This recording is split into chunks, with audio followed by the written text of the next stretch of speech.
Lovely Friday morning. I'm Chamberlain. What's up? It is lovely indeed. When you look outside the Abuja weather, it is beautiful to behold. The sun, well, the sun is out, but there is a lovely cloud cover with just dews.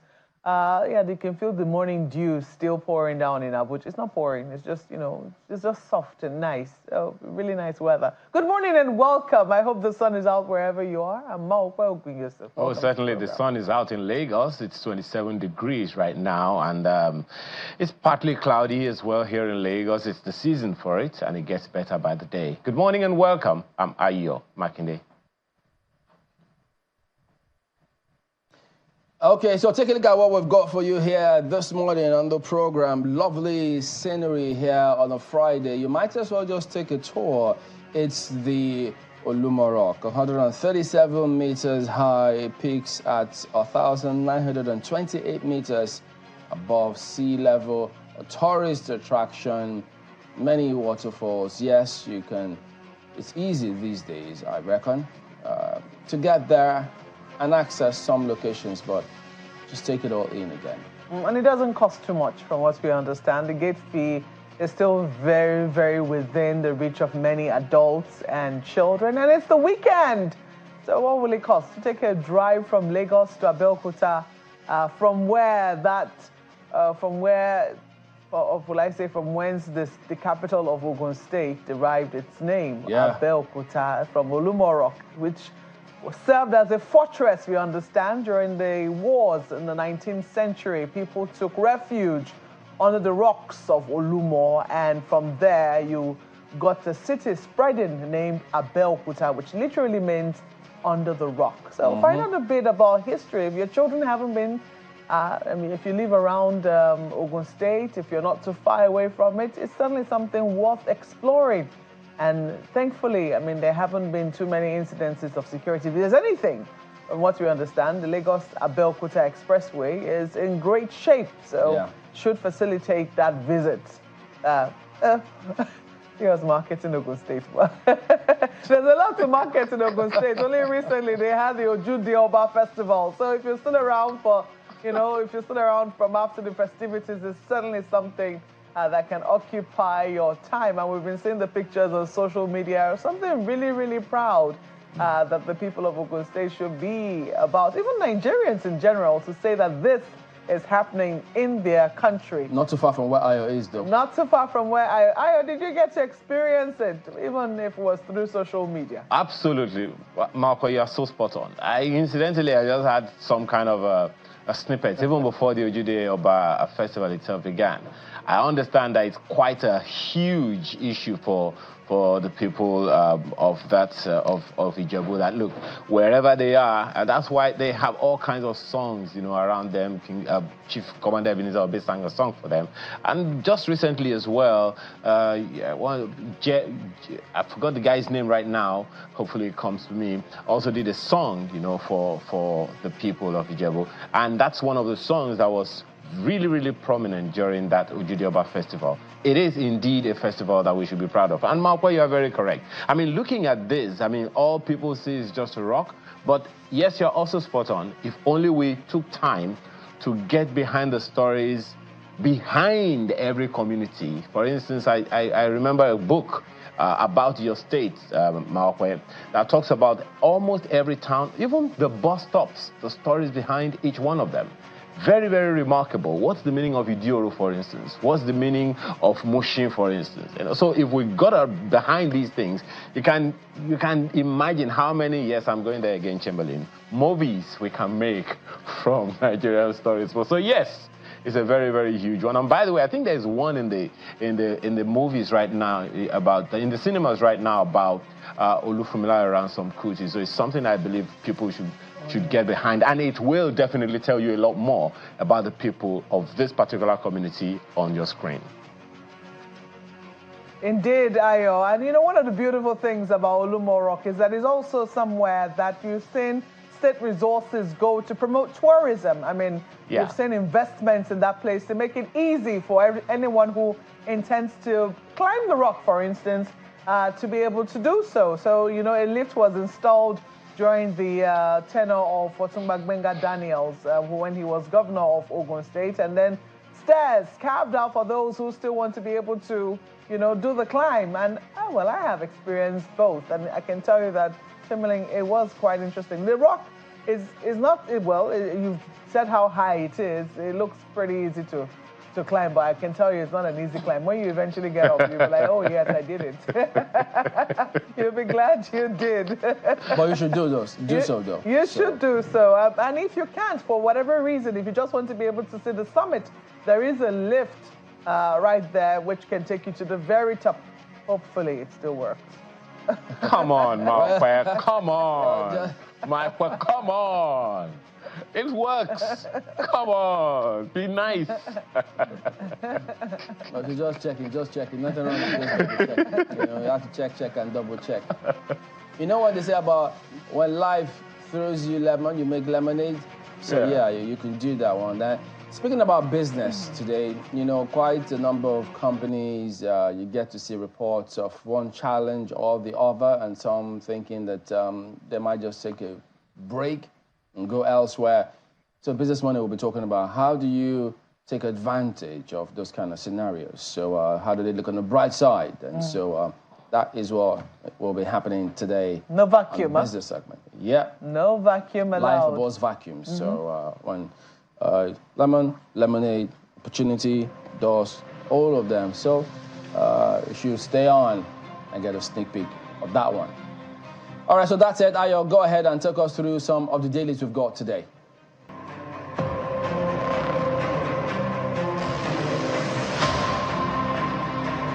The lead headline of some of the papers this morning is about the cholera outbreak in Lagos. The Vanguard newspaper, for instance, leads with cholera. Death toll hits 21 in Lagos, 401 cases recorded. LWC issues red alert over untreated water in circulation. Lagos Island, Ikorodu, Koshofe, Etiosa, worst hit. PSP on 24-hour waste evacuation. No surge of cases in lawsuits, according to the CMD, while Lagos is prone to cholera outbreaks.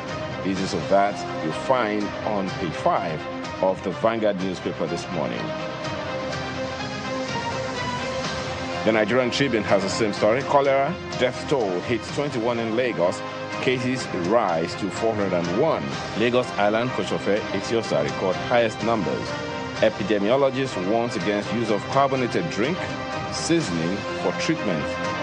FG begins water quality analysis to control outbreak.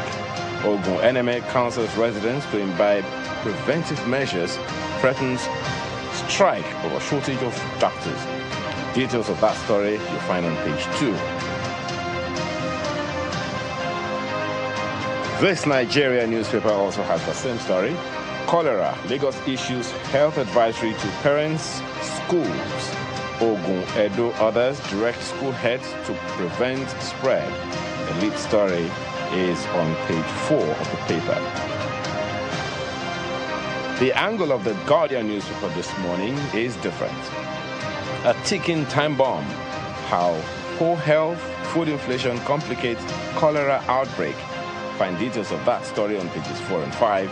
And right under that one, among other stories, cholera death toll rises to 21 in Lagos as FG hurries to test water samples.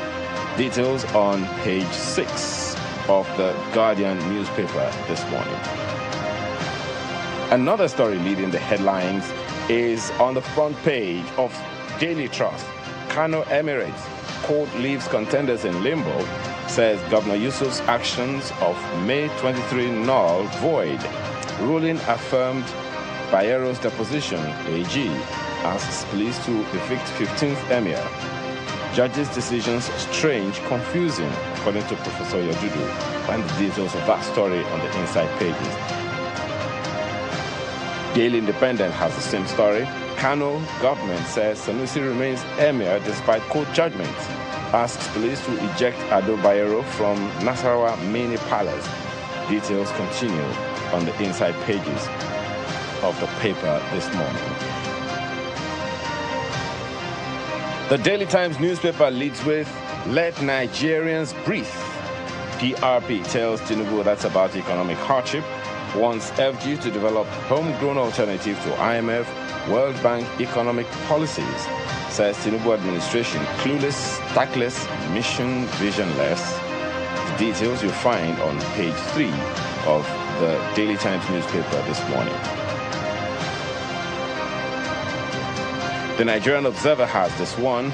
Households seek alternatives to tomato stew amid soaring prices. Well, the details of that one continue on the inside pages, right above the nameplate. Nigeria, South Africa to work together to address both countries' challenges through trade, economic strategies. As Tinubu confirms bilateral meeting with Ramaphosa.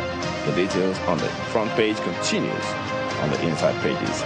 Those are some of the papers we have for you this morning.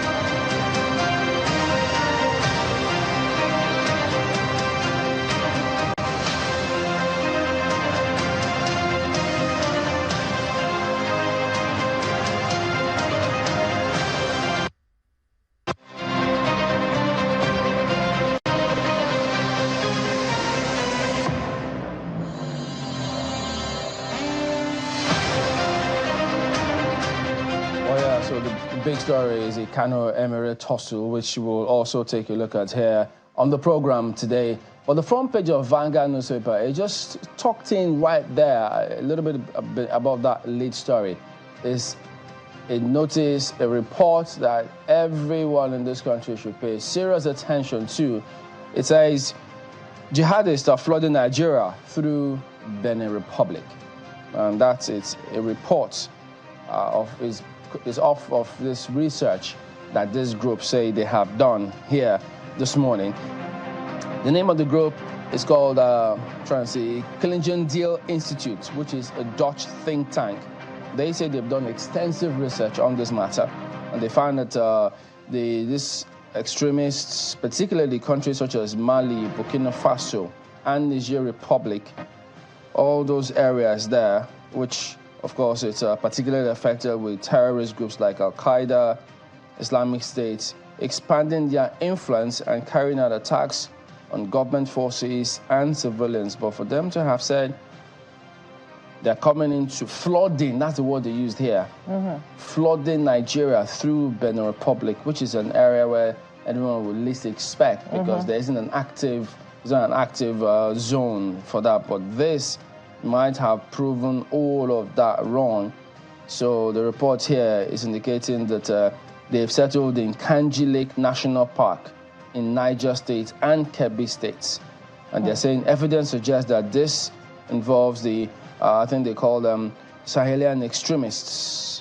And so we really should have a look at this. Probably the NSA's office and all the security agencies need to grab a copy and look at this. It is important. That certainly should not be something that's too difficult to believe when you know the fact that, you know, Nigerian military airplane was downed in the forest of Niger State some time back, and we lost, you know, significant number of soldiers to a surprise attack in one of the forests also in Niger State as well. So that story is not something that should be treated with levity. I hope that the authorities are taking a look at that report and also not just reassuring citizens, but actually doing the work that will reassure citizens that they have that area under control. But the story I would like to highlight this morning is on the front page of New Telegraph. New Telegraph has, in fact, there are two of them, but they're closely related. Look at this. DMO, Nigeria's total public debt, now 121.67 trillion naira. That's what the DMO is telling us. Remember, before now, we had been told that we don't have a debt problem. All we have is a revenue problem. Is that still the situation? I mean, do we have a sustainable way of paying down this debt, or at least servicing it in such a way that it doesn't significantly impact our revenues? But the DMO is helping us, you know, keep tabs on the debt, but closely related with it because it also affects cost of living and affects planning for the future. Is this story? Minimum wage negotiation may impact on pension funds. What sort of impact will minimum wage negotiation have on the pension fund? Is it that, you know, the monies will go up? And then for those who are currently receiving pensions right now, given the current state of inflation in the country, what is currently being done about the pension that a lot of people are getting. Because right now, you know, if the inflation is making nonsense of the pension that people are supposed to, you know, the projected pension that people are supposed to receive, it's going to make people a little less, you know, likely, in spite of the laws that are in place, to want to commit their funds to pension managers.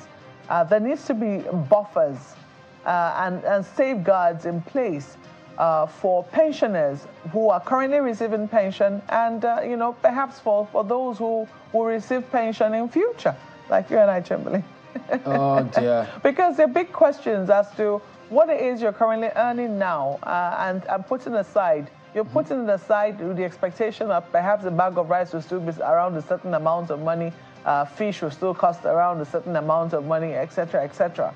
But if these are not the projections, if by the time you retire, your money is totally worthless as a result of, you know, inflationary trends, some people will argue that it will not remain forever. But this is, you know, nobody saw this particular type of inflation coming in right now. And how the current pensioners are dealing with it. Are there conversations around putting in buffer and in such a way that when this sort of situation happens, those who are currently receiving their pensions are protected? These are questions that we need to ask. It's not on Labour's bucket list. Well, you can't blame them because they're still arguing for those who are currently receiving their salaries, who do not even have enough to take home. But the fortune that those ones still have on their side is that they still have some strength. They can still work. What about those who cannot work, who have expended their youth and their strength in totality? What then happens to them? Big question. Ayo. Yeah, most certainly a big question. Reminds me of one of that line in the old national anthem, the labors of our heroes past. What is happening to it right now? And I think it's in the same spirit that the Guardian newspaper, for instance, draws attention to ASU warning of imminent strike and bemoaning the federal government's insincerity. That story is right there under the cholera story in Lagos. You know, right there on the front page. ASU warns of imminent strike, bemoans FG's insincerity. That right now. That same story, the angle, the twist of the Daily Trust newspaper to it is different. Governors turned varsities into constituency projects. That's also according to ASU. And it's not just ASU that is crying wolf. If you go to the front pages of a number of other papers this morning, you see a similar story, similar concern being raised by SANU and NASU, talking about withheld salaries on the front page of the Daily Times newspaper, right under the nameplate. SANU, NASU give 2-week ultimatum over what? Unpaid salaries, you know, by the federal government. And that story is everywhere. So I'm wondering whether we are even giving attention. The the Nigerian Tribune has the same story right under the picture on the front page. SANU NASU give FG 2 weeks to pay 4 months withheld salaries, threaten to shut down varsities. So someone ought to be doing something. What is happening? Why does it seem like we're not giving enough attention to these, what the Guardian this morning calls another story, ticking time bomb? It sounds like we're not giving enough attention to these because they're not important to us. We understand that Nigeria is cash-strapped, and from what story you highlighted, Mark, 121 billion or trillion naira is no mean amount of money, you know, to say that, okay, the federal government of Nigeria owes at any given point in time. So it is something to give attention to. It is something for us to be really, really concerned about. 121.67 trillion naira. Definitely not something to toy with. But the Guardian newspaper is pointing attention to it, and 2 or 3 other newspapers are pointing attention to this particular story, and those are just not the only papers.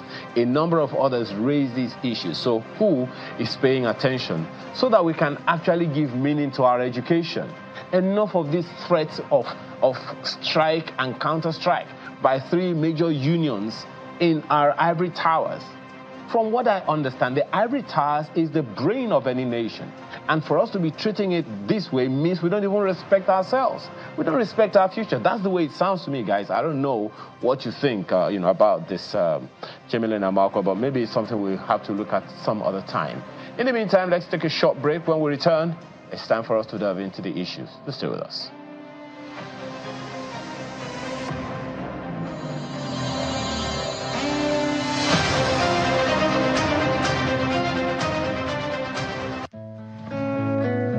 future belongs to the dreamers, to the doers, to those who are not afraid of the side hustle.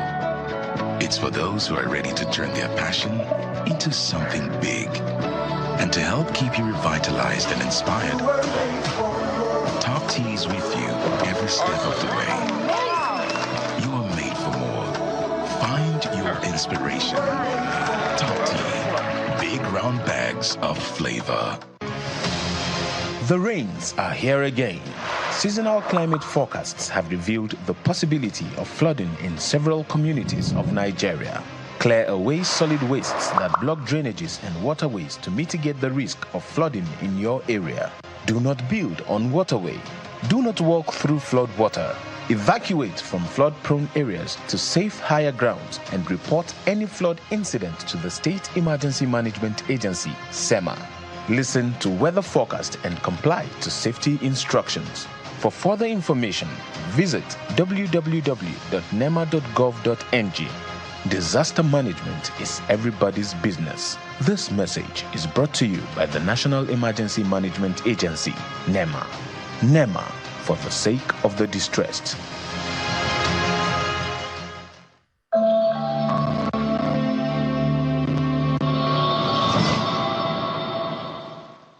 The Job Creation and MSME Clinics Secretariat coordinating brides operators in the MSME sector and the general public to the 6th National MSMEs Awards, scheduled for June 27, 2024 at the State House Banquet Hall, Presidential Villa, Abuja at 4 p.m. prompt. Special guest of honor, His Excellency President Bola Ahmed Tinubu, GCFR. Chief host, His Excellency Vice President Kashim Shettima, GCON. All guests are expected to be seated by 3:30 p.m. Announcer, Clemitola Adekule Johnson, MFR, Senior Special Assistant to the President on Job Creation and MSMEs.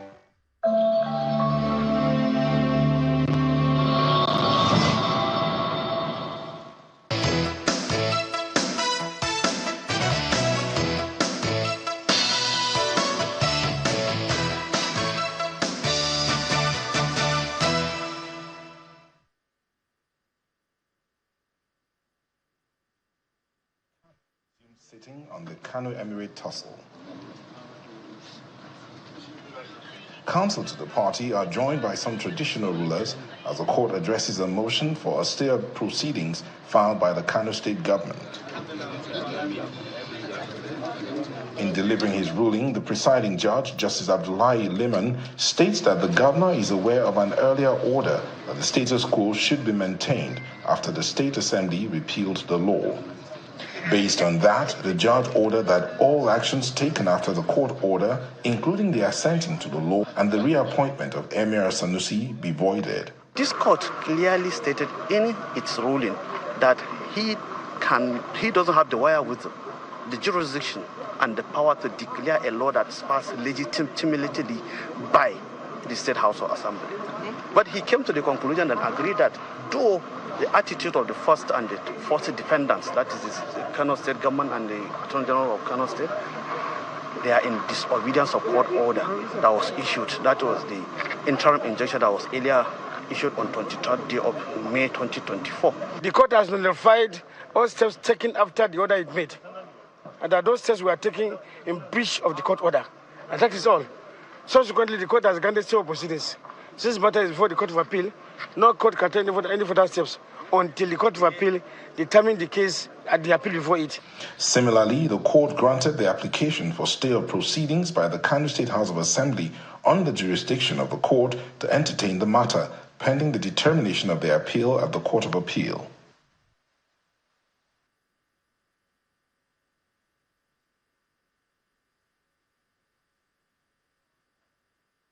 Similarly, Aminu Ado Bayero,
The Kano State Government acknowledges the ruling by the Federal High Court regarding the Kano Emirate Council Repeal Law 2024 and views same as upholding the rule of law.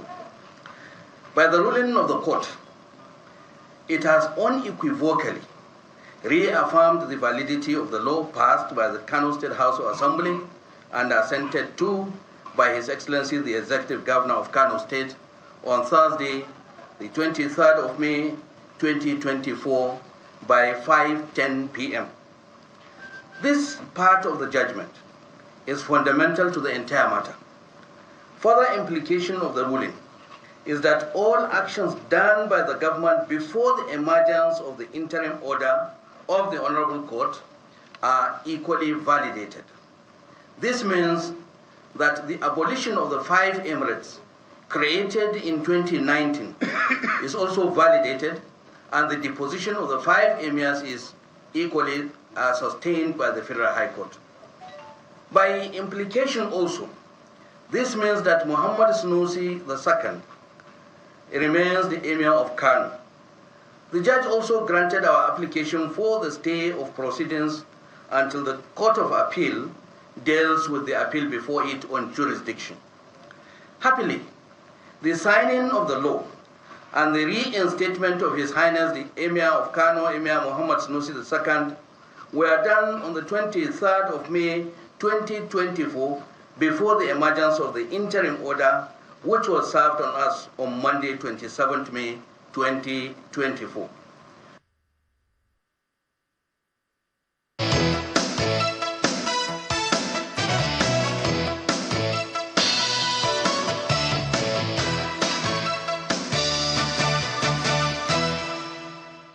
Some say learning is fun, but as a mom, I see how demanding it can be for my child.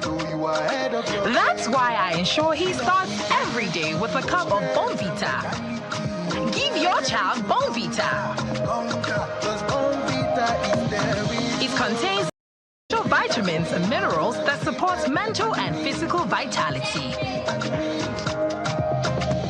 Bonvita. Prepare them to win every day. The Duchess International Hospital caters to every aspect of the family's health needs. A one-stop shop for maternity and child health services, emergency medicine and critical care, medical and surgical subspecialties, dental and eye care, and a range of other subspecialties and services, all available at a single location right here in the heart of Ikeja. And it really doesn't matter if you're paying out of pocket using your HMO or private insurance. We focus completely on providing that world-class affordable healthcare for all the family at all times.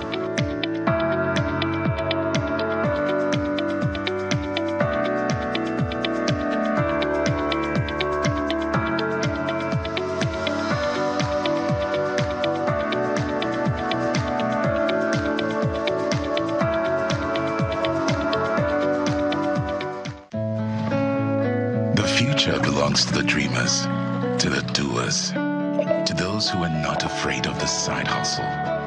It's for those who are ready to turn their passion into something big. And to help keep you revitalized and inspired, Top T is with you every step of the way. You are made for more. Find your inspiration. Top T, big round bags of flavor.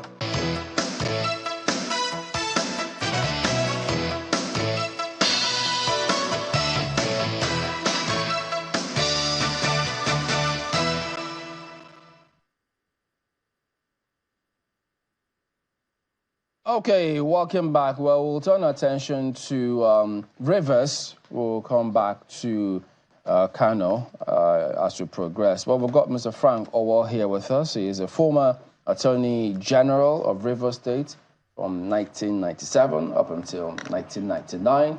He's here with us in the studios, and we'll also get across to Mr. Felix Oguche, who is also a legal practitioner. Mr. Owo, good morning. Thank you for coming. Good morning. Well, we do know, I mean, everyone knows this back and forth going on in Rivers. But yesterday, many were looking to see what was going to happen with the courts, but that hasn't happened yet. We're still waiting to see what decision will come through from the courts. How does that affect anything, though, from your perspective? Well, from my perspective, I didn't ever envisage that the Court of Appeal will give judgment yesterday. Oh, okay. Considering the plethora of cases arising from this rivers crisis before them and all their submissions. I'm not part of the team of the lawyers. I have been doing my own assignment, federal government assignment.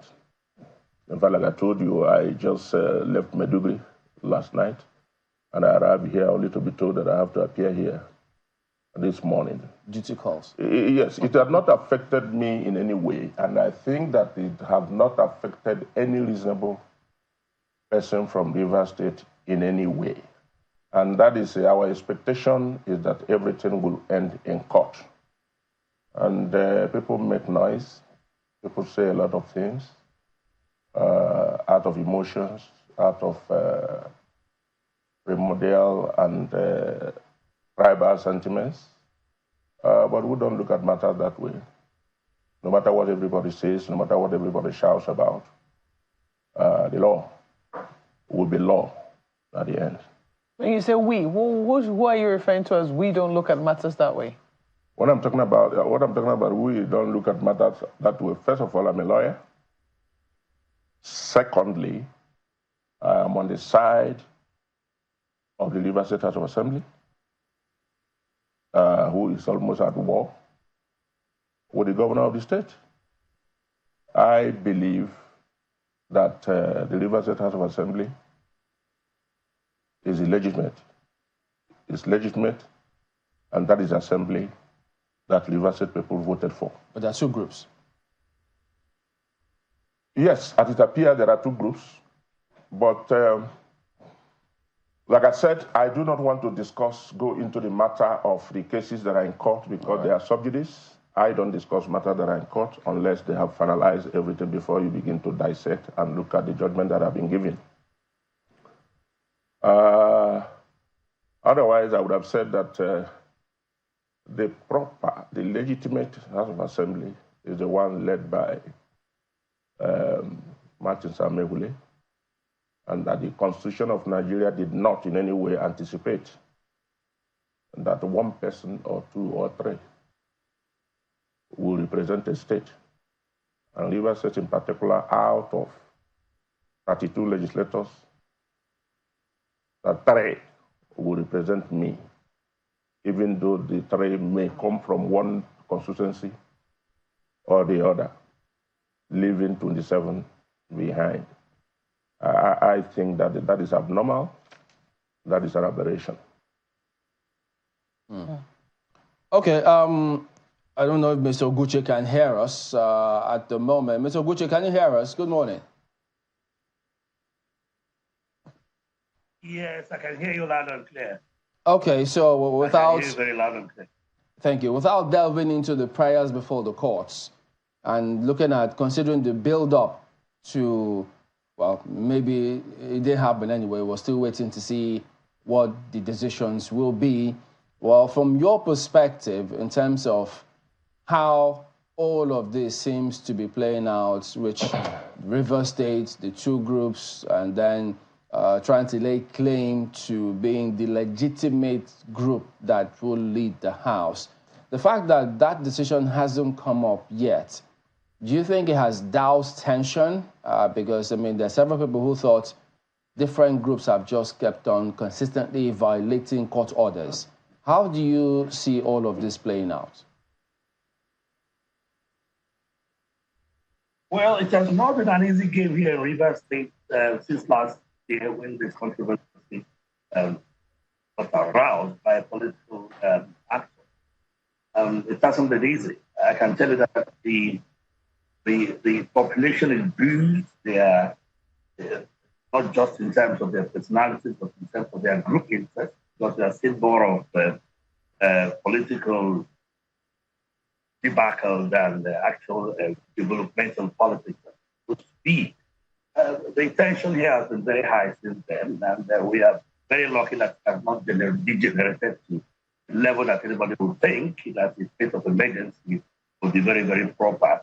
The courts have not been playing out very well, I must confess, in terms of all the orders they've been making left, right, and center, and trying to undo themselves to these political gladiators. But that is not the issue. The issue actually is how we can entrench proper democratic norms and systems within the River State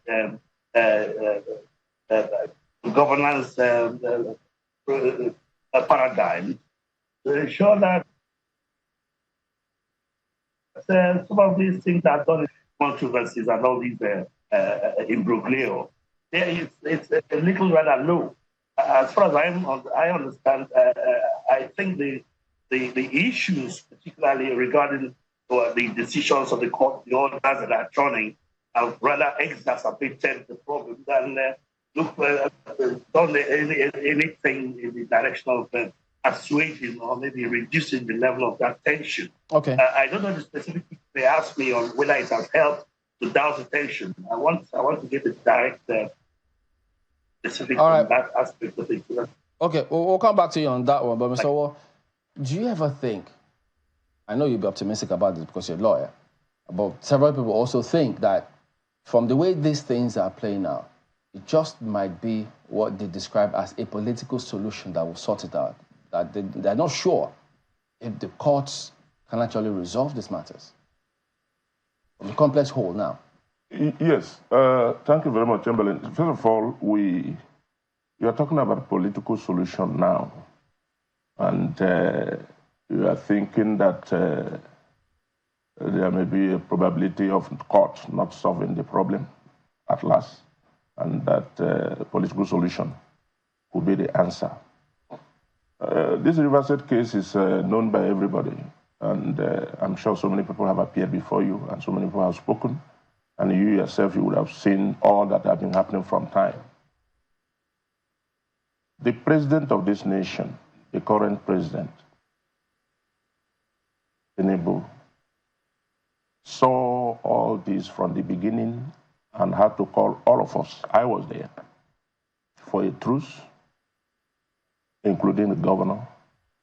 And we reached an 8-point or 9-point agenda. And everybody agreed and signed, those that were signatories to that truce. And we got back to Port Harcourt. On our own side, I think when I'm talking about our side now, you will now understand. We stopped everything that was put in motion in compliance with that agreement. But the governor complied with one or two, and left everything and began to do the opposite. And that is what has given rise to what we are seeing today. So if the president's political solution could not solve the problem at that time, I do not know what other political solution that will solve this problem in River State. Except that the court of law, I believe that this matter will eventually get to the Supreme Court, and that is the ultimate. And when they make pronouncement, I think everybody will follow. There is nothing anybody can do in the circumstance, because we have tried political solution. Elders have waded into this matter several times. I am among the elders in the state, and we have waded into this matter a number of times. The problem was not solved before we proceeded to the president for political solution. And then some people advise the governor that is unconstitutional, that is this and that. Law is made for man and not man for the law. The president saw all that will happen and perhaps what is happening today, and tried to reach that truce between us. But I don't think that the governor was willing to abide by that agreement, as all of you will see. So political solution, I don't know, unless there will be a miracle. I don't know which political solution will be much more than the political solution that the president was involved in. I'm uncertain of, what precisely you refer to as the issues happening today. If you're referring to the local government situation, some people will say, well, it was natural that the tenure of the local government chairman will end, and whatever will happen afterwards, was going to be up to the governor, perhaps the state independent electoral commission, which we understand has now set in motion a process to, conduct local government elections. In your own estimation, do you think that the current state of affairs, with the police now taking over the local government councils and perhaps preventing the caretaker chairman whom have been sworn in, pending whatever it is that the appeal court decides, do you think that is out of what ordinarily should happen? Yeah, I think, like I've always said, I think with due respect to the governor, I think he's the cause of this current situation, the situation in which we are now, the problem that is happening in the state now, arising from this caretaker committee, appointment of caretaker committee, and you can see that the caretaker committee members who were appointed by the governor the other day are not operating from the headquarters of each local government where they ought to operate from. He said they should operate from wherever. To avoid if the governor, to avoid a confrontation. I'm coming. If the governor wanted or didn't want this, wanted to avert this, he should have conducted local government election before now. The tenure of any public officer does not expire and you leave the office before the conduct of election to replace another person. So he had all the freedom to ask for election and would have finished with the election by now. So why did he wait up to this time? So that's the problem. And that's where we are. For whatever reason he waited, I think, the people of Rivers will still continue to ask the governor of the state, why he waited. It will be up to him to be accountable to the people of the state on why he waited. But what people know is that whenever it is your tenure expires, you have to leave office. There should be no question of, my tenure has expired, but there's nobody to, take over from me. I think that was already settled when the governor already told, the administrative heads to take over, pending when, the caretaker committees were going to be sworn in. Why do you think that there was such a desperation to also extend the tenure of the local government chairman in contravention to what, according to the people in the state, in contravention of the Constitution, even though, the State Assembly had made a law to support that? Yeah, the scenario is this.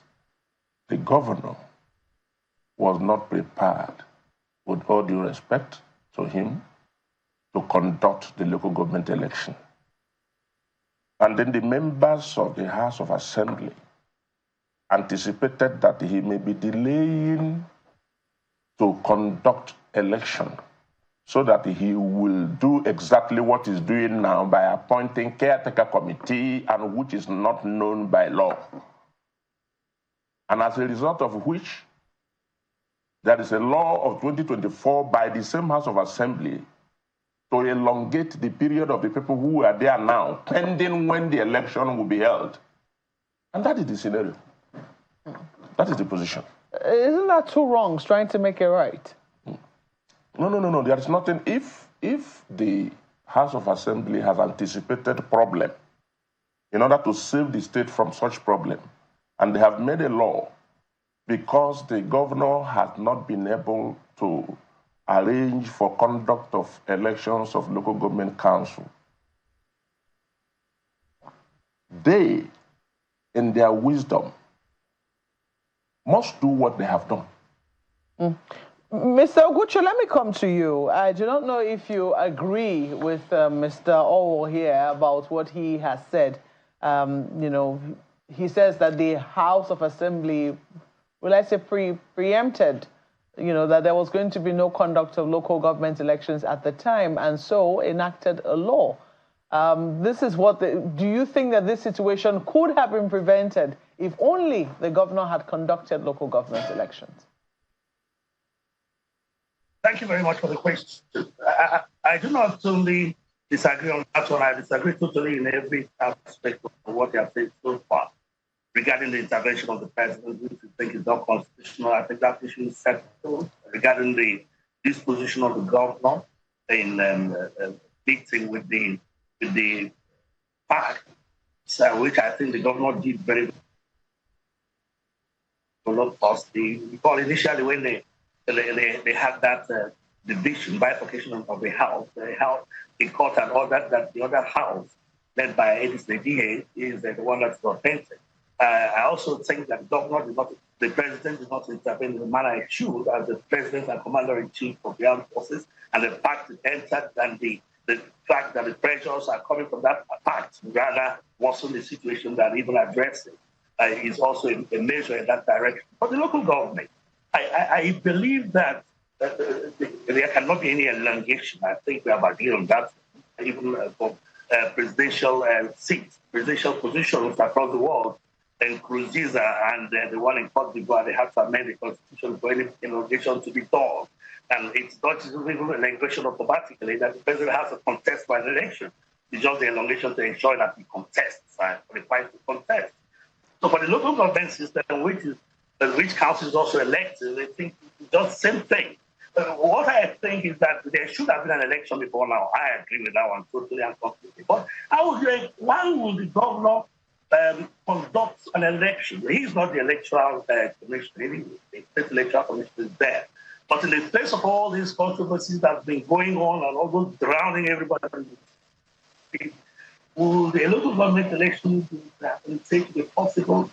Can it be said to maybe the indices are there, or the parameters are there to ensure that elections are free, fair, and credible under that situation, under that environment and circumstance we find ourselves?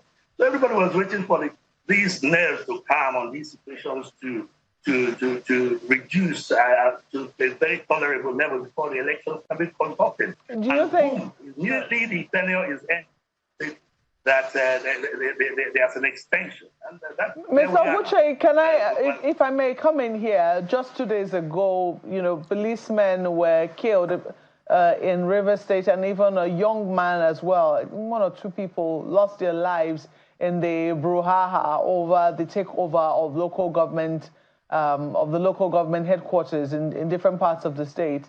Do you think that the situation is now sufficiently calm? Because we now understand that the State Electoral Commission is now coming out to say they're about to conduct, or they would like to conduct elections, local government elections.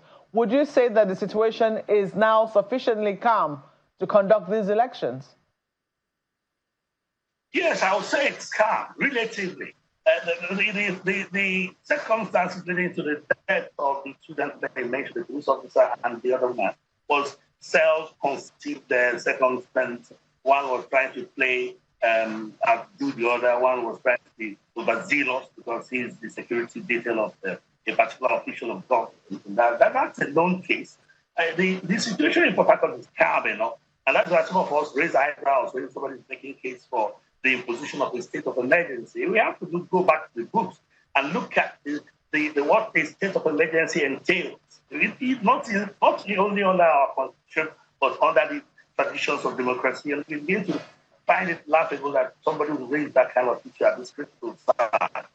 The Rivers people are quite settled on all things. I'm not speaking for them, but I can say that from the perspective of all the interactions we've had, even as a broadcast station, it is very, very clear that the Rivers people are very ready to move ahead, to go beyond this, to take this one as one of the things that have passed. They should want to forget about it and move on, except for these issues that keep rising up and down, frivolities here and there over what God does with all that. And it makes the whole thing a little clumsy. As far as I'm concerned, the position of the governor on caretaker committee is not quite agreeable. It doesn't conform with the law at all. And he made his earlier broadcast, which we all embrace, that they had really sitting heads of the local governments will take over. I think that will work, that will be okay, that will be proper. You can even align it to the doctrine of necessity if you may, but I think the action was properly done. And the Electoral Commission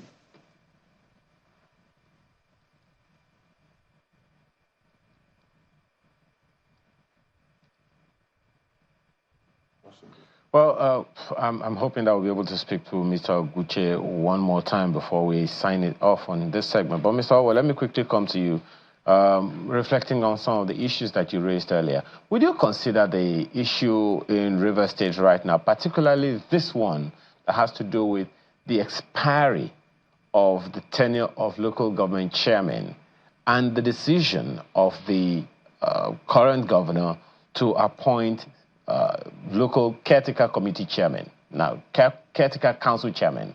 Now, don't forget that it is something that's happened historically. Yesterday, we reviewed about 4 or 5 years in his entire 8-year tenure, at least, where the previous administration appointed caretaker committees to 20, 22, even 23 local government councils at any time, and there were no elections before those caretaker committee chairmen were appointed. So, do you see this as a political logjam or a legal conundrum, seeing that there is some antecedents?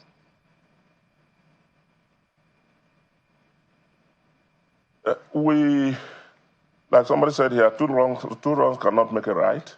We will not be looking at what has happened previously. We have to look at the yearnings of Nigerians now. What is happening now is that Nigerians want local government to be independent, and that is in the process. The independency of local government is in the process at the National Assembly. And when that happens, the individual local government council will be independent. They will not be tied to the whims and caprices of the 8th governor. To now, in the heat of this, to now begin to appoint, for the governor to begin to appoint caretaker committee members at this period, the people will reject it. And that is why when people say about, talk about Rivers people, anybody that comes will say Rivers people. Who are the Rivers people? I'm a Rivers man. There are other people who are Rivers people. It's not everybody, it's not anybody that you find in the street. It's the totality of Rivers people.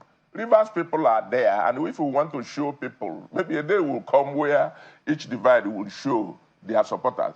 So whenever anybody comes, the Rivers people are yearning to do this, Rivers people are yearning to do this. But I'm here to say confidently, and I'm telling you that Rivers people do not desire to have caretaker committee members in any local government council this period. But don't also forget, the position is that election must be conducted so that the legitimate chairmen and councillors will be in the office to serve the people of Rivers State. But then there are also those who will tell you, Mr. Owo, there's also those who will tell you that the governor himself is a Rivers person. The local government caretaker committee chairman that have been appointed and accepted to be appointed are Rivers people as well. So perhaps it would now depend on which set of Rivers people you're talking about, wouldn't it? That is exactly. Somebody started by saying, not you. My colleague on the other side said Rivers people. Rivers people. Each time it talks of Rivers people. Who are the Rivers people? There is a divide. And when the other people are talking about, it's not whoever is in the street and talking that is a Rivers man in the first place. The place is a cosmopolitan place. And then anybody can talk as a Rivers man. Doesn't mean that who does not shout is not a Rivers person. So, but I am telling you that Rivers people do not desire at this time that there should be caretaker committee members in any local government council. All right. Considering what is happening in the nation now. Okay. Because the nation is yearning for the independence of local government councils. All right, gentlemen, we're winding down now. Mr. Guche, briefly, how do you see this ending, though? Mr. Guche, how do you see this ending? Yes, the audio here has been very low, but I will tell you that there are different dimensions of Rivers people. There are indigenous and there are residents. and we can feel the pulse of the people. In all the scenario of debacle that has been going on, not much has been factored into the interest of the people. It's just what we're experiencing now is the fact of political gladiators, bedfellows, whose relationship has gone sour. Now it is thrown back at the people because they are the ones that feel the pulse, they feel the brunt of whatever is going on. When two elephants fight, the grass suffers. I would say that concerning the issue of the caretaker committee, I would say that was the wrong move by the government. I think I've said that earlier. And I think that by fixing the date for elections and making preparations for those, for the polls, I think the governor had gone ahead to move on, to ensure that he meant well. I think we should all support him at this stage so that elections be conducted. And the conduct of such elections require also the support of the generality of Nigerians as a whole. Some of us, all we are interested in is to ensure that democratic principles are well made intact and that there's no room for maneuver or subtraction by political actors who want to have benefits. All right, Mr. Oguche, we'll have to anchor at that point. I'm afraid we're out of time. Mr. Felix Oguche is a legal practitioner. We've also had Mr. Frank Owo, who is a former Attorney General for Rivers State from 1999 up until 1997 up until 1999, currently with NEDC. Thank you for coming on this morning. Thank you. Thank you, Chamberlain. Thank you, my friend. All right, so Business Morning on Sunrise Daily is up next.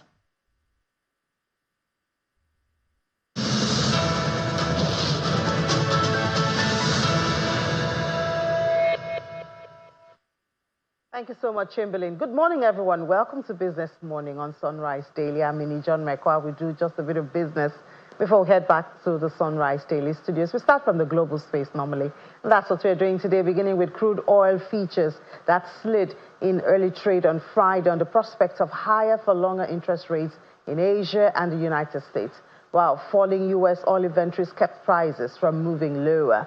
Taking a look at the number right there, you see a red, not so much, but it's still red anyway. So Brent dropped 0.3% to hit $85.60. WTI, $81.20 after it went down 0.4%. The factors driving this is Japan's core consumers prices. Last month, it went up 2.5% year on year, according to data that I showed earlier today. They're ahead of us. That's Asia, and growing the previous months and keeping the country's central bank on track to raise interest rates higher in the coming months. For the United States, data released show that the number of Americans filing new claims for unemployment benefit fell in the week ended June 14. That's broader strength in the jobs market persisting.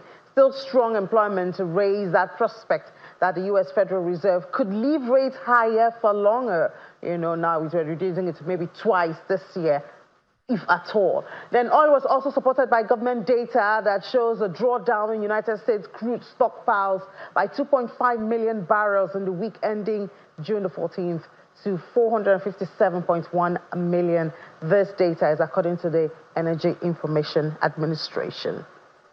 And then we come back home to Nigeria now, looking at the Naira close. Unfortunately, we're back in the red territory for the Naira. NAFEM yesterday, we saw a 0.16% drop in the Naira to close at 1,485 Naira 36 kobo, open at 1,483 Naira 2 kobo. And then for NAFEX, 1,483 Naira 91 kobo. After it opened at 1,482 Naira 2 kobo, it lost 0.13% at the close of trade.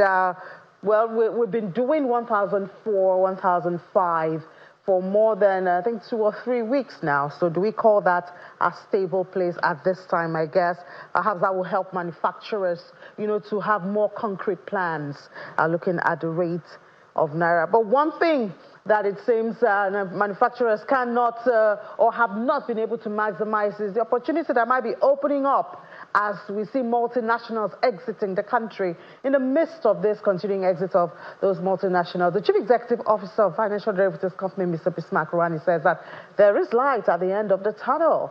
Talking about making lime into lemonade now for the economy, and the trend would lead to new entry of companies, either indigenous or foreign. Mr. Rouhani was on Business Morning yesterday. I mean, let's face it, what is more important in economics is what the future holds rather than what the past has shown. So typically, what we are saying is that we are beginning to see some investors who have a higher risk appetite coming into Nigeria, while those who are skeptical or indifferent or have other options and now begin to review what they have to do next. Some are exiting, some are downgrading their presence, while some are actually coming in. Those that have tolerance and have the capacity to manage in difficult situations, what we call how to thrive in chaos, those ones are coming in. But after chaos and after difficulty comes the light at the end of the tunnel. I think that cautiously we are optimistic that things are going to start improving slowly. And that's why I come up with the whole idea that the inflation numbers came out on Saturday and pointed to a particular type of picture. The picture is that the rate of increase in price levels has actually begun to slow down. And therefore we are projecting, tongue-in-cheek, that inflation begins to decline from the month of July. And now let's see what's happening a bit from yesterday also with the Central Bank of Nigeria's recapitalization plan. Well, counting down 2 years, we do have the banks are already making moves, and we saw Fidelity Bank yesterday heading to the capital markets. The Fidelity Bank is the first to take this move, even though we've seen others share their plans and all of that. We saw Fidelity Bank PLC opening up the gateway for investors to key into the bank's big plans for the industry, and Fidelity team presented the facts behind the offer at the Nigerian Exchange Group premises in Lagos. The D-Day is finally here for investors within and outside the country to have a chance to invest in Fidelity Bank. And it's a double offer by Fidelity Bank PLC with 29.6 billion rights issue and 97.5 billion naira public offer. Executive Officer, Dr. Ineka. The NGX acknowledges the bold step Fidelity Bank PLC is taking and assures the exchange is ready for the undertaking. We're really delighted that Fidelity has chosen to use this platform to communicate its financial performance, operational developments, and strategic plans to undertake a capital raise. Fidelity Bank PLC is the first to hit the market for a capital raise under the Central Bank of Nigeria recapitalization exercise. Given that Fidelity Bank has already started the process of raising capital, additional capital, ahead of Central Bank's directive, requiring the banks to raise minimum capital base of 200 billion for national banks and 500 billion for banks with international operation like ours. Mr. Stanley Amuche, Executive Director at Fidelity Bank PLC, presents a summary of the facts behind the combined offers, showcasing the bank's compliance to environmental, social, and governance issues. Our share structure is well diversified. You won't have any single individual name that has up to 5%. That's the diversity we have in our share ownership. On the corporate structure, we are here, Fidelity in Nigeria. We have one subsidiary today in UK, that's Feedbank UK, which we own 100%. Geographical location, of course, in Nigeria, we have 251 locations here, and then a subsidiary, wholly owned subsidiary in the United Kingdom. Checking out the bank's scorecard in the last 4 years, starting from the 2020 full-year performance, gross earnings have risen 169%, as at full year 2023 at 556 billion naira. Growth is also seen in profit before tax and net loans and others. Now what we have on offer now is 13.2 billion ordinary shares. 10 billion is for the public offer at 9.75 kobo, and 3.2 billion ordinary shares is for the rights issue at 9.25 kobo. Fidelity Bank PLC is the first to tap the market for a capital raise, and investors are already showing strong demand for Fidelity Bank shares, with expectations high.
Welcome back. Now let's drill down on that, opportunities that may be available to mostly domestic investors as multinationals exit the country. And we're going to have that conversation with the Director General of Nigeria Employers Consultative Association, Dr. Adewale Smart Oyenrinde, joins us from our Abuja studio. Dr. Oyenrinde, you've been busy these days. I see you're preparing for your summit and all of that, but thank you so much for making time to speak with us this morning. Thank you for having us. Good morning, viewers.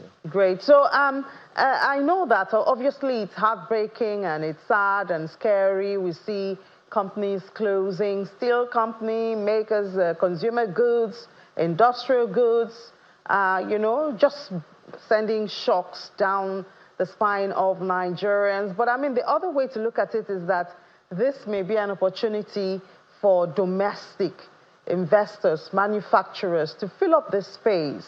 What do you see from this perspective? Well, as many have said, and we align absolutely with that perspective, that Nigeria is a land of opportunities. If you take a cursory look at the global community, many countries don't have the kind of potential we have, the kind of resources that God has endowed us with, both from the context of natural resources and the context of human resources. We are greatly endowed, and there's really no reason, as many have said, why we are where we are currently. So for those that are living, there are reasons why they are living, and for those that are coming, those that have seen the opportunities, there's also a reason why they are coming. Our hope, our earnest hope is that the reasons why many are leaving, that the government and stakeholders, we all collectively do the needful so that we address those issues, so that those that are coming newly, they will not face the same challenges that those are living, that they are currently facing. So we need to stop the rigmarole. It is better when you have new investors coming in, building on the current investors, both local investors and foreign investors. It is easier, it is better when you have them coming in and you are not in this rigmarole of substitution. Some are leaving and some are coming, some are leaving and some are coming, which causes a lot of distortion, even in the context of employment and job creation. So for us, it's neither here nor there. We just hope that we address those issues quickly and we address them fundamentally. And what approach would you suggest, or do you see the government or even the private sector, as you have said, it's a joint collaboration and we need everybody's hands on deck. Do you see the intention or intentional steps being taken to do this needful that you talked about? Now, government have its rule, as its definitive rule. The private sector, we have our rule. The average Nigerians, they have their rules. Other stakeholders, civil societies, everybody have their salient rules. And the expectation is that we'll find at a point, we'll have our objectives and interests, even labor, our objective and interest at a point, we coalesce into a focused direction where the whole conversation will be about national development. The whole conversation is about economic growth. The whole conversation will be about enhancing our capacity to generate this prosperity that this country has the potential to generate. So we have our role, and government have a bigger role in the context of creating that environment and also building consensus. I think that's part of the things that have been missing. Building massive consensus around the reforms that are ongoing, around the programs of government, and around the intention of government. Once we get everybody behind government, it becomes easier for government reforms, government programs to yield desired objectives. Yeah, and yesterday we did see that you met to say that these are some of the issues you want to talk about at your summit, which I believe is next week. But one would say, haven't we done enough talking? We've been talking even before the reforms came, and the reforms have come. Economists and private sector and analysts have been talking of what should have been done, perhaps before the reforms, and even now, to quell some of the harsh realities. So what's going to be different this time around? Now, and thank you for coming to the summit. You know, we have been talking really, as you said. You know, advocacy has been going on at different levels, but the reform gives not only the private sector, or the summit, pardon me, gives not only the private sector, but also the government, gives it the massive opportunity, especially at this critical time, the massive opportunity to engage the community of employers in a 2-day event where policy options, policy conversations can actually be held, where policy recommendations can actually be made. And the summit, in its 3 years existence, you know, we had the first one 2 years ago, and the team was enthroning the private sector as engine of national development, with consequential positive effects. Last year we had on trade and promoting trade and non-exports. And the outcome of the summit last year was part of the policy recommendations that we were able to make to the new administration when they came in. So for us, the summit has gone beyond a talk shop. It's a policy program, a policy event like no other, organized by employers to build consensus not only between the employers, and also give government the opportunity to engage and engage constructively.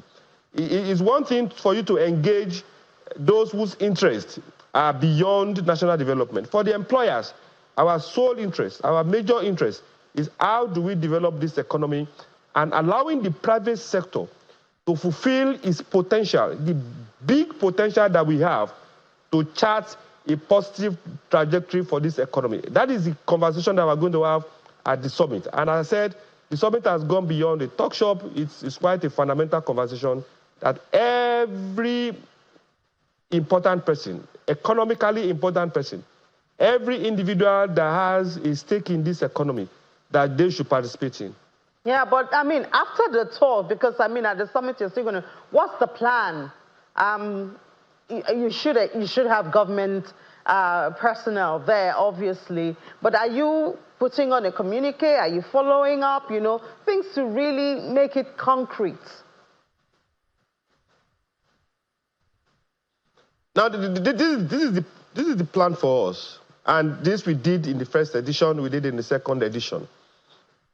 The summit will run from Tuesday 25th to 26th, and the theme is economic renaissance. And you agree with me, there's nothing we need as dire as economic renaissance in this country now. And the idea is, how do we harness government reforms? The reform has affected all of us differently. How do we harness government reforms with private sector agility? Can the reform work without the cooperation of the private sector? We don't think so. So how do we harness private sector agility to make the reforms, to make them work? And for each of the sessions that we're going to have, and as we did in the second edition, is to come up with definitive communique, an action plan that we'll share with relevant agencies of government. We'll be discussing issues about fiscal and monetary policy. We'll be discussing issues about regulatory issues. We'll be discussing issues about legislating for businesses to thrive. We'll be discussing issues about skills. So all these conversations, for us, we come up with communique and distill it down to relevant agencies, ministry, and government to also guide their action. We're not interrogating what we are doing, but for us, it's more of coming up with policy options that we believe strongly, if implemented, can hasten the growth and development of this economy, and also hasten the achievement of the 7-point agenda of this administration. So it's not a talk shop. Definitive action plan will come out of this summit that we also will believe strongly, as it has done in time past, to aid the growth and rapid development of this nation. Meanwhile, Mr. Oyerinde, do you think that perhaps it's okay to just watch things as they continue? Yesterday or 2 days ago, we had a steelmaker in Ogun State, RT. They've also announced they'll be leaving. A little bit told me PEP is also leaving. You know, so is it safe?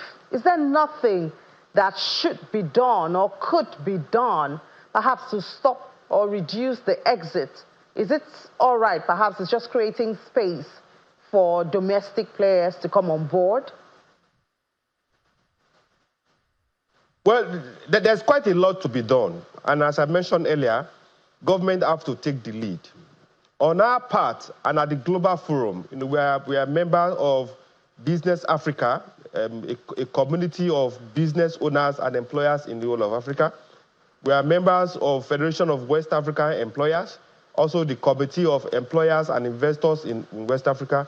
And at the global level, we are also members of the International Labour Organization, where employers gather and where we have deep conversation about investment, about financing, about growth generally. So for us, we play our part in convincing investors, in convincing the global community that Nigeria is a fertile ground to invest. Now, for government have to play a major role also. We want to commend the work of PEBEC, what PEBEC is doing to promote ease of doing business in this country. But every agency, and this is very important, every agency, every ministry, all departments of government, both at the federal and the subnationals, they must all work in harmony so that we reduce the contradictions that we find in this economy. And those are key issues. One agency of government or the federal government cannot be promoting job creation. And another agency of government is also creating bottlenecks for job creation. We cannot say one agency of government is promoting ease of doing business, and some other agencies of government or level of government, they're also creating bottlenecks for ease of doing business. Everybody must work in harmony so that we are not communicating different messages to the international community. The international community, they are listening, they are watching, and they are receptive to coming. But those issues, those big and salient issues about the regulatory environment, about the tax environment, even about security, we need to deal with them because those are fundamental issues.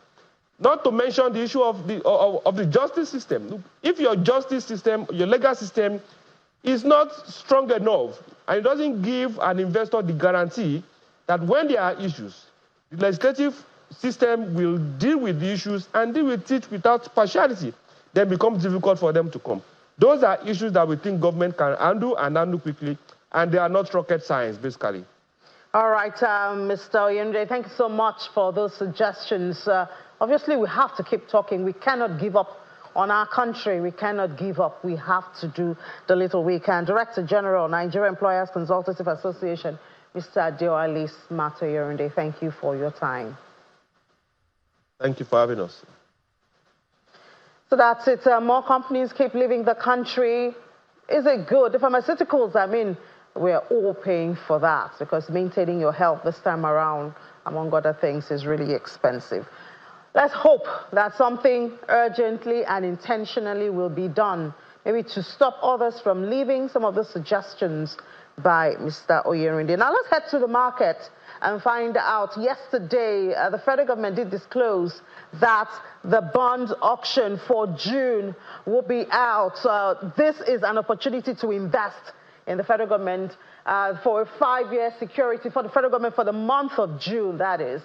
For the 5-year auction bond at 150 billion, this is the rate that it's going for: 19.30, 7-year, 18.5, 9-year, 19.89. Now that's the federal government plan to raise 450 billion naira through the June 2024 bond. We know they did say they're going to the Euro bond, that's outside the country, but that's the details of that, I guess they are not ready for that yet. This is domestic and gives Nigerians the opportunity to tap into. It was supposed to start last week on Monday, June 17th, but obviously the holidays and all of that moved to 24th. June the 24th, that it aims to raise significant funds to support government fiscal policy and infrastructural projects. So it's an opportunity, just like you have an opportunity with Fidelity, also with the report we brought to you earlier. So you have both the private sector and then the public sector, whichever you want. Another news coming from the market yesterday is about businessman Mr. Femi Otedola. He increased his stake in FBN Holdings yesterday. That's it. Mr. Femi Otedola increased his stake in FBN Holdings. And we saw FBN Holdings really surge yesterday, you know, by the close of trade. But this news wasn't out by then yet. It was later. So obviously this is what happened. We saw FBN Holding was the highest when it came to volume of sales yesterday. So this is the man that led that sales yesterday. So now he's holding, he purchased 546.67 units of shares worth 12.01 billion naira yesterday. I know there's that contention, is he the major holder? So we'll let them tell us. We don't want to get into all of that. Before now, we had 7.01% stake in the bank. That's FBN Holding behind about today, because Barbican Capital Limited, which holds 8.67. That was before this. So we'll let them do the math, and then they'll tell us who's the major shareholder now with FBN Holding. So now let's look at the details of the market close yesterday. The market was almost unchanged. That's the NGX at the close of trade yesterday. Gained just 1 billion naira, and very slight movement right there. This will not be for yesterday. So 99,842.95, that was the close yesterday. And then equities cap added 1 billion naira at 56.479 billion naira. Activity was mostly red. And then the banking sector, as you would suggest or guess, after that move by Mr. Otedola, we saw banking was up 0.72% at the close of trade. FBN Holding was the highest when it came to volume of sale. Of Fidelity, which also was in the market yesterday, they had, because the day before they had done about 1 billion when it came to volume of trade. So profit taking was so rapid yesterday, they lost, I think, about 4% at the close of trade. But I know they're coming back with the offer that's now open. Industrial goods was positive, insurance positive, and oil and gas has gone back to being on change. Top trades, obviously, for FBN Holding, 871.08 million. Fidelity followed, but that was profit taking. And then Transcore, those were the major one. Now, for the unlisted market, the NESD yesterday was negative 1.28%. Activity chart was all green. Hope we have the right one. Yes, we do. 1.28 at 1,533.7, and market cap 2.102. Activity chart was all green yesterday. Volume was really high. More than 300% increase in the volume of trade at the unlisted market. And I do believe that we would see a lot of activities in the fixed income. Anita there to be here during Business Incorporated at 1 p.m. to give us details of that, especially with this calendar, the June bond calendar out now. People get busy, investors are going to get busy, and then we'll find out what's going to happen. So I'll see you at 1 p.m. with Anita there to do the markets and do a lot of rounds. We have 55 minutes. It's more time then. But for now, let's head back to the Sunrise Daily Studio.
Welcome back. Mr. Ibrahim Issa joins us this morning. He's a lawyer to the Kano State government as we turn our attention to the Emirates matter. Good morning, and thank you for joining us from our studios in Kano.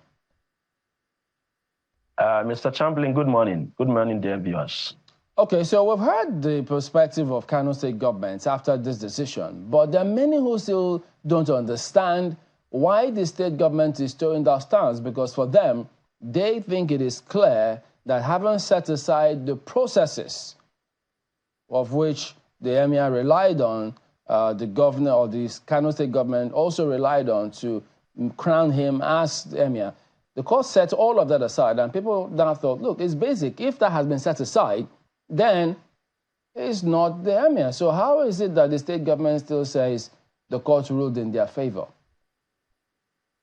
Well, thank you very much. I think why the Kano State government is happy with the ruling of Honorable Justice Liman yesterday is to the effect and the fact that the law, which is the Emirate Council Repeal Law 2024, as pronounced by the Honorable Court, still remain valid.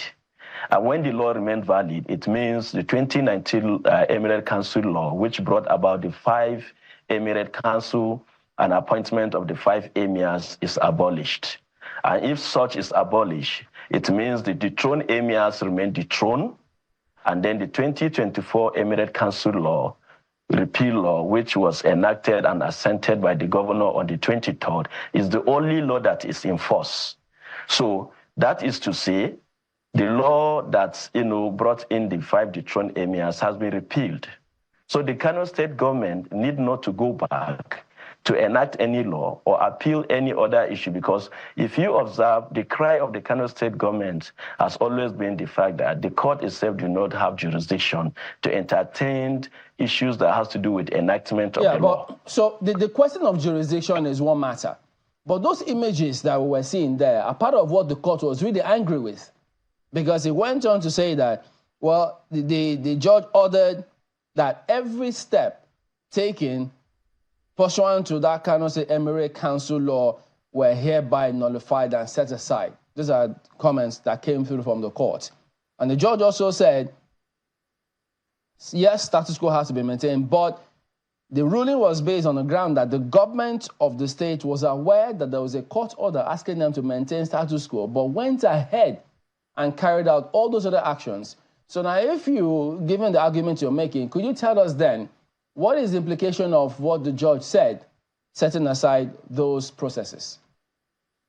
I think before we go into the implication, the public needs to know that the court, was worried with the actions of the governor after the order came to his notice. And that only came on the 24th during the ceremony of the reinstatement of the Emir Sunusi. The law came into force and was assented on the 23rd. And that was why the court, in its wisdom, could not set aside or nullify the law. And then immediately after the law was assented as of 23rd, which is around 5:10 p.m., at that time, there was no any court order from anywhere. But however, when the governor, as of 24th, came to hear about the order, as at that time, the letter of appointment for reinstatement of the emir had already been signed, because it was signed in my presence on the 23rd. In the ceremony, of course, the governor made mention of the order after the incident, after the signing, that is the assenting of the order has taken place, and the appointment of Emir Sanusi has already also taken place. It is important to note that after the deposition of Emir Sanusi, he has never stepped his foot in Kano. He resided in Lagos, and he was appointed while he was in Lagos on the 23rd. And the ceremony took place on the 24th. And it is very clear from the judgment, from the ruling of yesterday, that the judge make it very clear that the incident that took place during that ceremony, that after the court order has been brought to the notice of the governor via social media, is what the court frowned at. The court did not frown at the incident of the 23rd, because it was confirmed that on the 23rd, the order of my lord was not known to anybody. In fact, there was no order as of the time the law was. The law was signed by the governor. Mr. Ibrahim, I hear you, but pardon me, I hate to jump in, but all of this, we understand that you had to explain to the people, the rationale behind what transpired. But you're loyal to the government. And all these arguments, were they not before the judge before this decision was taken? Arguments were before the judge. And if you observe, the judge relied on a particular document brought forward by the applicants. And that document is an affidavit deposed to by a journalist who was present during the inauguration, during the ceremony. And it is clear on the document that the ceremony took place on the 24th. And he said, I heard the governor speak of the order, which was on social media. And the court relied on that evidence. And that evidence took place on the 24th. And that was why I said the court would have ordinarily set aside the order or nullified the order if it was at the point of assenting to the order, to the law, the governor was aware of the order. But the governor only made mention of the order on the 24th during the...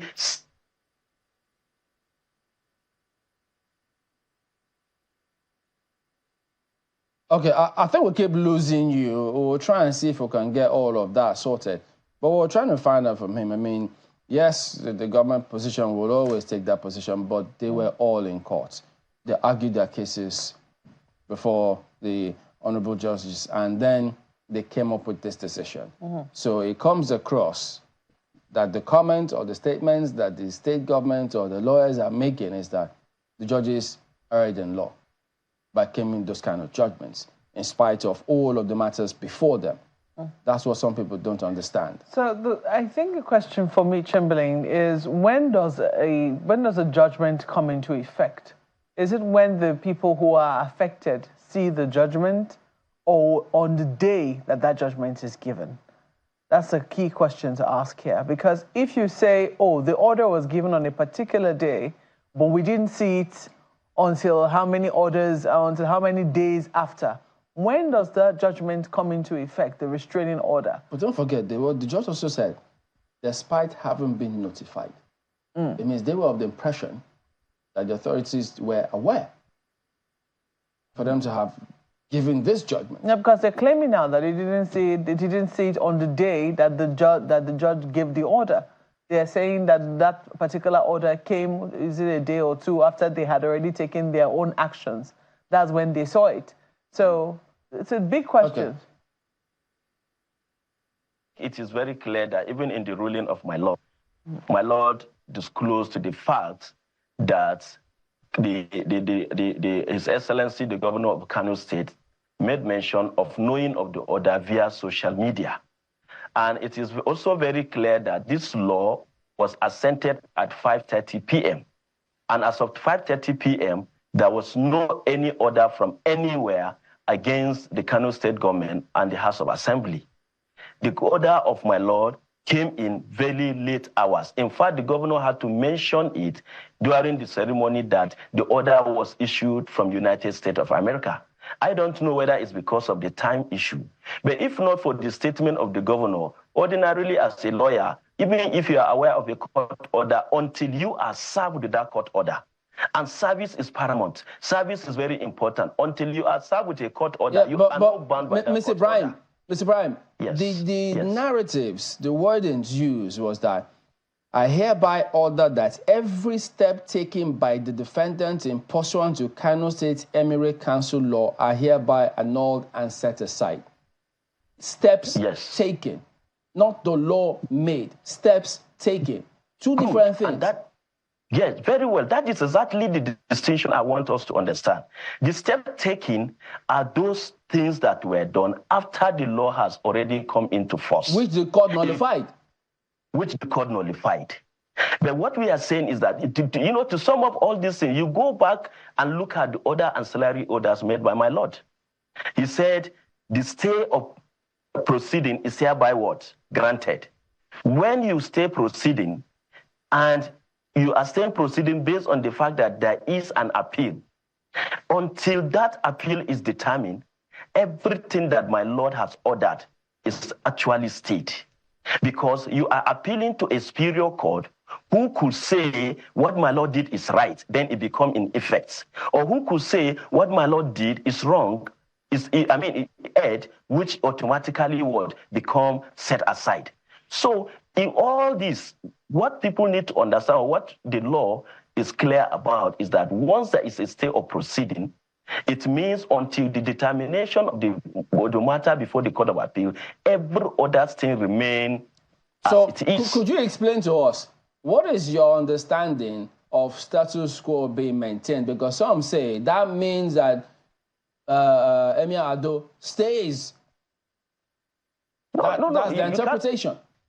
No. When you say status quo maintained, and my Lord went further to say that the law is still valid. The validity of the law automatically means the dethronement of Aminu Ado Bayero is confirmed. That is the law. If my Lord has said the law is suspended and status quo maintained, then the suspension or the dethronement of Aminu Ado Bayero is what? Nullified, or is set aside, or is suspended. But wait. My Lord... Mr. Brian, pardon me again, but didn't he say that, well, maintain status quo pending the determination, hearing and determination of the case? The case has not been determined. That is exactly what I'm saying, Mr. Chamberlain. Look at the wordings of the courts. When, as of the time my Lord issued his order, if that law has not been assented, then the law has to be suspended. But when my Lord said the law remains the law, that is to say, the suspension, the dethronement remains dethroned. But what has to be stayed is the issue that is already the challenge, the issue that has to do with the reinstatement of Emir Sanusi. Secondly, by my Lord's affirming that order, that law to be the law in force, it means the 5 dethroned emirs still remain dethroned. One interesting thing that people need to understand, the subject matter or the case before my Lord, Honorable Justice Liman, the former Emir Ado Bayero is not even a party.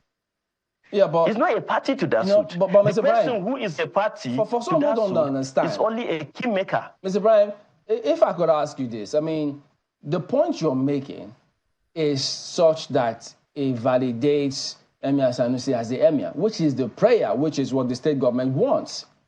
So how can that then be when the case has not been determined?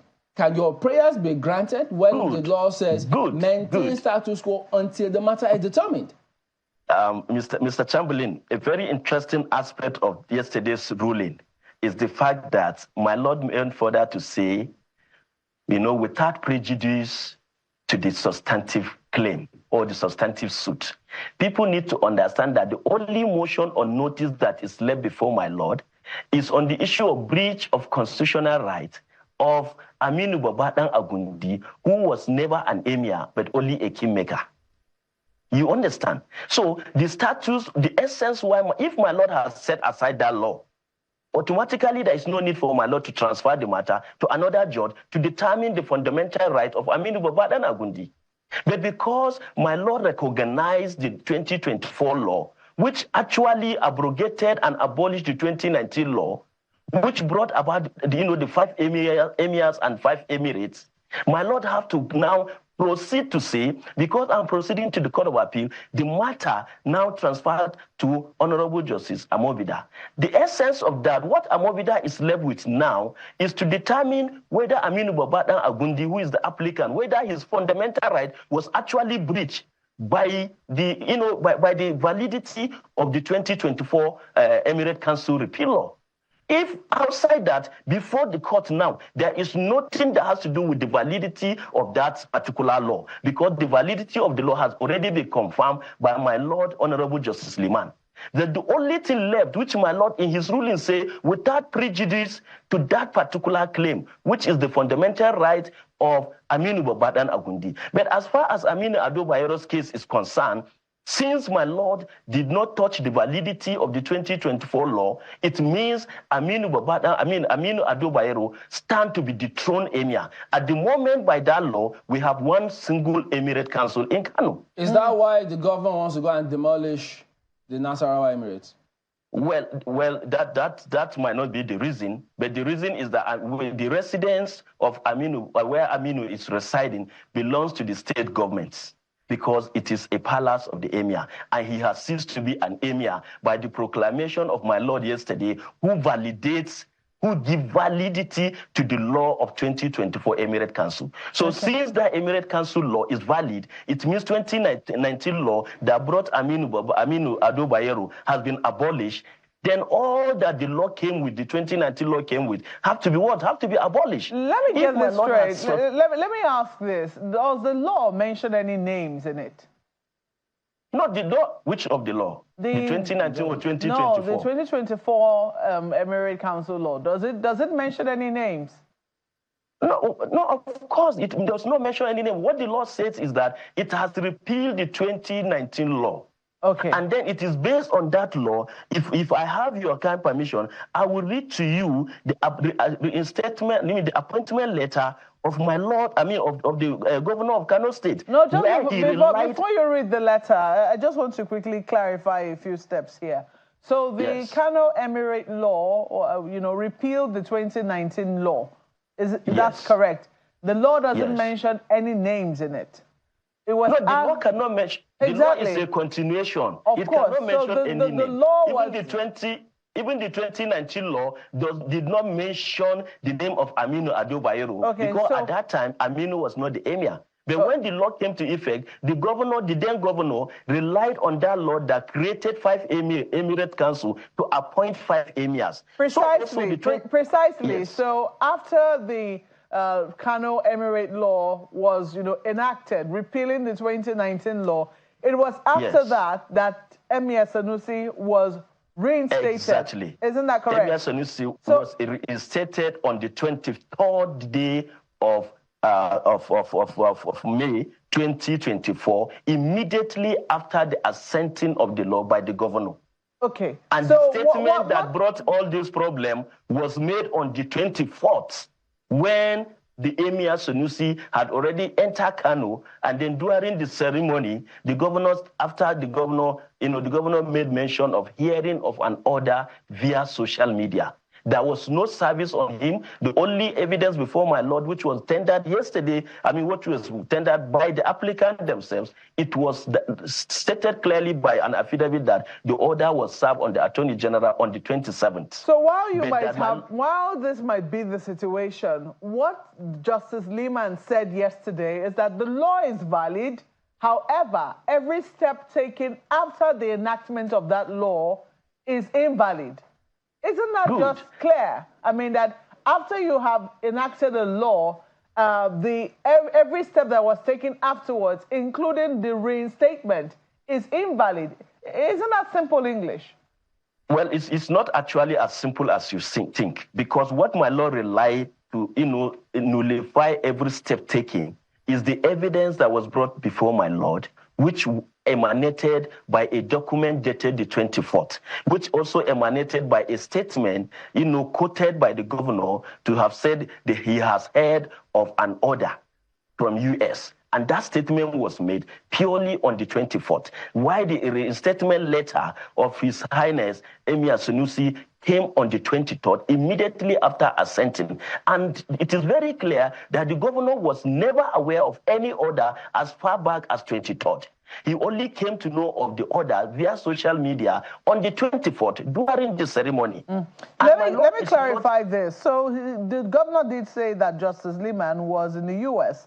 While the judgment was given, perhaps even signifying that it was a fake judgment. But what Justice Lehman said was that it was a judgment that was given virtually. Are they one and the same thing to you? Not a judgment. When you say virtually, yes, the court gives the law gives the courts the powers to sit virtually. And I think by the governor mentioning of the order coming from US, he is indirectly saying that the order of my lord came virtually. You understand? Which we do not have issue with that. If at all we have, we can challenge that before the Court of Appeal. But what we are saying is that If that order came on the 23rd, for instance, we were never aware of that order. But we know actually that as of that 23rd, when the law was assented, and immediately after the assenting of the law, the letter of reinstatement of the Emir, Sunusi, was signed by the governor. In fact, I have it here, it is dated the 23rd. But the document my law rely on to set aside any other activity that took place after the assenting of that law is dated the 24th. The audio that my law listened to in the flash stated categorically that during the ceremony, the governor made mention. So it means as of the time the governor was mentioning, it was on the 24th. So the action that took place on the 24th is what my lord is setting aside. But however, of all this issue, the most important thing that we need to focus on is my lord has now stayed any other proceeding. And for my lord to stay any other proceeding and give validity to the law, it simply means that the jurisdiction of my lord being challenged by the appellants. You understand? My lord decided to stay that. But the word that my lord used that capture our attention is when my lord said, without prejudice to the originating summons. I mean, how about the prayer Barrister Wangida motion has nothing to do with the detriment. I mean, has nothing to do. Just one moment, Barrister Wangida, if you can hear me. How about pay attention to the very first statement in the report that we have? It says, and I quote, I think it's a very serious matter for anyone to flout the orders of the court and go scot-free with it. He said that at the court. I'm sure you heard that one as well. And that's when he now made all those comments that my colleagues have been referring to. How significant is that for you? Sorry, can you come again? How significant is that? Yes. Significant to what, please? I didn't get that question well. The first statement in the report is that the judge says, I think it's a very serious matter for anyone to flout the orders of the court and go scot-free with it. And he called it a catastrophic situation which could have been averted. Is that something significant for you? Exactly. I appreciate that word and I stand by that word. Court orders must be respected. They must be obeyed. But the law is very clear. At what point is that order valid? Or at what point is that order? Just a second, Honorable Barrister Wangida. The point here is that the governor flouted the order of the court by going ahead with that action, even though the law was valid. Is that something that you would give counsel to the state government concerning? No, you see, as of the time we cancel, if at all we give the counsel, as of the time the law was assented and it was signed, there was no court order. Let us take this very clear. Are you saying by that, just a second, are you saying, because you've repeated these same things quite a few times, are you saying that the judge, that the court was in error by making that statement? Well, if at all, I would say that. I should say that when I'm appealing the state, when I'm appealing this particular ruling. I'm not under, I wouldn't have said that on air, but I have the right to say that the court erred. And the best place to say that is to write that in my notice of appeal. But what I'm saying, you see, there is no way a court will make an order without relying on something. You can't place something, on nothing. The court rely on a document. We need to understand this. The affidavit of the journalist is very clear. The flash that was brought before my lord is very clear. That on the 24th day of May 2024, the governor was aware of the court order via social media. The other side was present. Wasn't the other side present in court when that affidavit was being presented before the judge? Of course it was. Is that to say that the other side didn't have full information before, the judgment of the court? You see, the ruling of yesterday, if I must take you back, you understand that before that ruling, the second and the third defendants' counsel, after challenging, so many procedures and so many issues, have to rescue themselves. They withdrew from that matter. And the simple reason is clear. This is what the court ruled, and this is where the court is heading to. Being dissatisfied, they felt they cannot defend their clients. They immediately withdrew and applied for a date to enable them inform their client of their fundamental right to bring in another lawyer, which my lord overruled. So,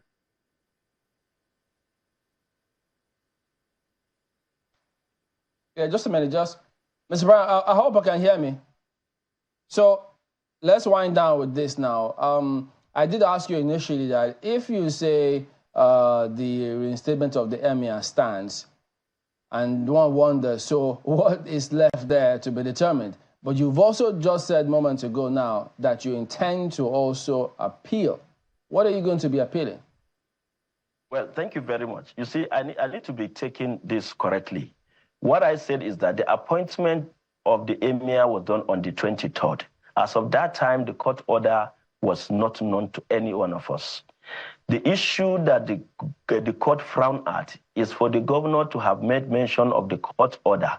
And I am saying that the document that the court relied on emanated on the 24th. Yeah, I know. I said, So, what will you be appealing when you go to court? You said you're going to appeal something. Yeah, exactly. We are appealing the issue of, setting aside all other actions that took place after the governor came to know of the order. What's the point of your appeal? Why don't you just go back and start all over, finish the process? Since you say the law is valid, it's just the process that is invalid. If you go back to that process, what happens? Will anything die? You see, what happened after the 2024 law came into force goes beyond the restatement of the emir. There are other issues that took place, and until that particular statement is set aside by a superior court, you understand, those things, stand to be nullified. So it goes beyond just the reinstatement of the emir. And then secondly, take note also that the notice of, the appeal, the appellant file has to do with the jurisdiction of my lord. So even if we appealed yesterday's decision of my lord, and then pursue the other appeal that has to do with the jurisdiction of my lord, if that appeal alone is granted, we need this appeal, will become of no moment. All right, but however, the only way you can challenge a declaration of a court is by way of appeal. And you can appeal whether the whole ruling or you can appeal a part of the ruling. The one you are not satisfied with is what you go to appeal. Okay, the court says this matter, everybody maintains status quo until pending the determination of the matter. So we'll wait to see what happens next. But we have to thank you for coming on this morning, Ibrahim Issa Wangida, Counsel. It's my pleasure. It's my pleasure. All right, so there you go. That is the show today. We do thank you all for watching. We'll see you next time. I'm Chamberlain Uso. That's not tomorrow for me. Well, that's tonight for me on Hard Copy. But hey, we hope that you have a great weekend. Make the most of it and make sure that you also fit in some rest. I'm Malcolm Yusuf. Thank you for watching. Well, it is tomorrow for me. So have a wonderful rest of your day and a beautiful weekend. I'm Ayo Martinez.